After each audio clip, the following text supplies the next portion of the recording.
जी student, आज का हमारा लेक्चर है एडिशन ऑफ मैट्रिसेस कि दो मैट्रिक्स को या तीन को चार को आपस में ऐड कैसे कर सकते हैं, उनको जमा कैसे कर सकते हैं। ठीक है, तो अब हमने देखना ये है कि कैसे मैट्रिक्स को हम आपस में ऐड कर सकते हैं और किसको हम नहीं कर सकते। ठीक है, देखिए यहाँ पे लिखा हुआ है two matrices are conformable for addition if they are of the same order.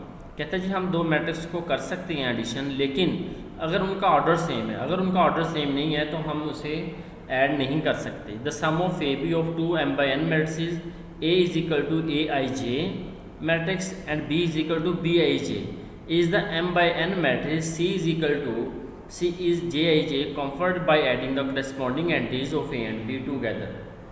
अच्छा, अब इन symbol we write as C is equal to A plus B, that is C I J is equal to A plus B I J. ठीक है जी, यहाँ पे उसने कहा है कि अगर हमने ए और बी को हमने प्लस किया है जिसका ऑर्डर m बाई एन था। ठीक है, तो इसी तरह कहता है ये ए प्लस बी को जब आपने ऐड किया है तो नया मैट्रिक्स सी बना है तो उसका ऑर्डर भी m बाई एन ही होगा। ठीक है जी। अच्छा, I varies from 1 to m है और j varies from 1 to n है। ठीक है, A I J plus B I J is the jth element of A plus B. अच्छा जी, एडिशन हमने सीखा। अब हम देखते हैं ट्रांसपोज और मैट्रिक्स क्या चीज़ होती है। ठीक है, ट्रांसपोज बेसिकली उल्ट होता है। ठीक है, if A is a matrix of order m by n, किसी में भी मैट्रिक्स का अगर ऑर्डर m बाई n है तो अगर उसका ऑर्डर n बाई n हो जाता है, ठीक है, matrix obtained by interchanging the row and column of A is called transpose of A. It is noted by A power t, यानी a ऑफ t। अच्छा देखिए, किसी भी मैट्रिक्स का ऑर्डर जो है वो m बाई n है, तो जब हम उसको रोज़ को आपस में इंटरचेंज करेंगे, यानी कि पहली रो को पहला कॉलम बना देंगे, दूसरी रो को दूसरा कॉलम बना देंगे, तीसरी रो को तीसरा कॉलम बना देंगे। ठीक है, तो आपस में वो इंटरचेंज हो जाएंगी।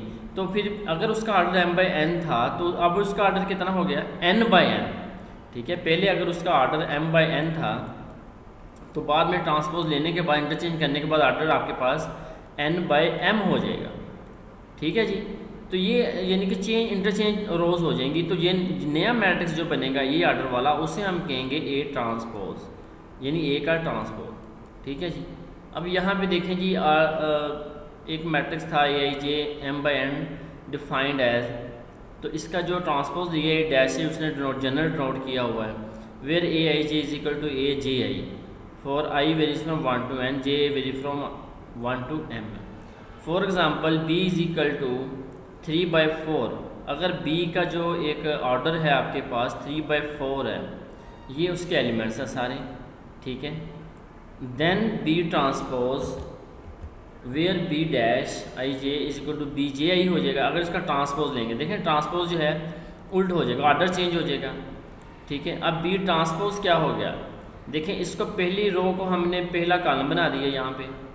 ठीक है, इस दूसरी रो को हमने दूसरा कॉलम बना दिया ये वाला, इसी तरह तीसरी रो को हमने ये वाला कॉलम बना दिया, तो ये ट्रांसपोज हो गया। ठीक है जी, तो इसका ट्रांसपोज निकल आएगा।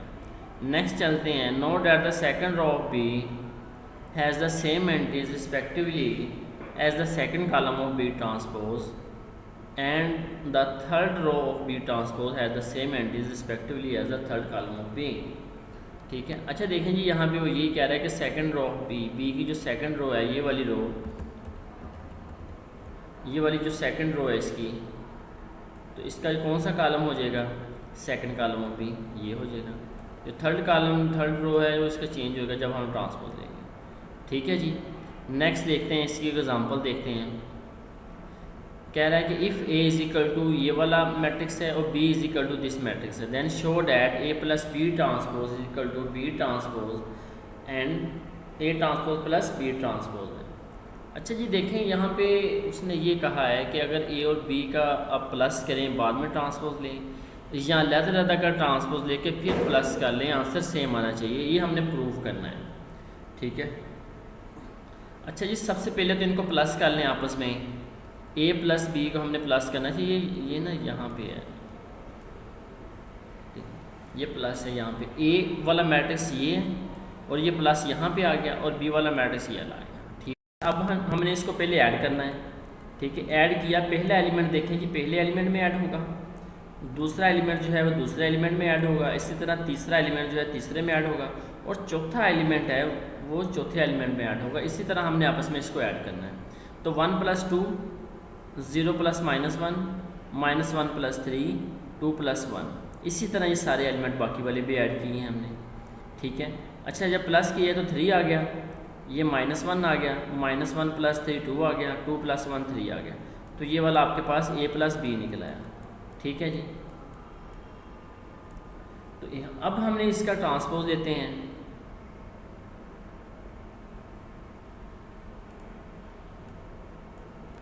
जी अच्छा, अब हमने ऐड किया और अब हम इसका ट्रांसपोज लेने लगे, ठीक है। a + b का ट्रांसपोज क्या होगा, पहली रो को पहले कॉलम में चेंज कर देना, ठीक है। तो पहली रो जो थी इसको हमने पहला कॉलम बना दिया, दूसरी रो को हमने दूसरा कॉलम बना दिया, और तीसरी रो को हमने तीसरा कॉलम बना दिया, ठीक है। अब ये तो लेफ्ट हैंड साइड इसकी प्रूव हो गई है। अब हमने राइट साइड पे क्या था कि a का ट्रांसपोज था प्लस b का ट्रांसपोज था। तो पहले दोनों का ट्रांसपोज ज़्यादा ले सकते हैं। a का ट्रांसपोज लें, एक पहली रो को पहला कॉलम बना दें, ठीक है, ये वाला, और दूसरी रो को दूसरा कॉलम, तीसरी रो को तीसरा कॉलम। इसी तरह b ट्रांसपोज हमने ले लिया हुआ है, तो ये चीज़ बन गई है, ठीक है। अब हमने इनको प्लस करना है और देखना क्या दोनों ये सेम आते हैं कि नहीं। तो a transpose plus b transpose हमने कर लिया आपस में। जी देखिए, ये a ट्रांसपोज वाला ये वाला है और b वाला ये मैट्रिक्स दिया है, इन दोनों को प्लस किया तो ये आ गया आपके पास 2 + 1 3, 3 + 1 4 आ गया, 0 + 3 3 आ गया, 0 + -1 आ गया। इसी तरह सारे ऐड किए हों। अब देखें ये वाला मैट्रिक्स, इन दोनों, क्या ये दोनों सेम है? जी बिल्कुल ये सेम है। इसका मतलब है कि फ्रॉम 1 एंड 2, इसको हमने 1 कहा था, इसको 2 कहा था। a + b transpose = a transpose + b transpose, ठीक है जी।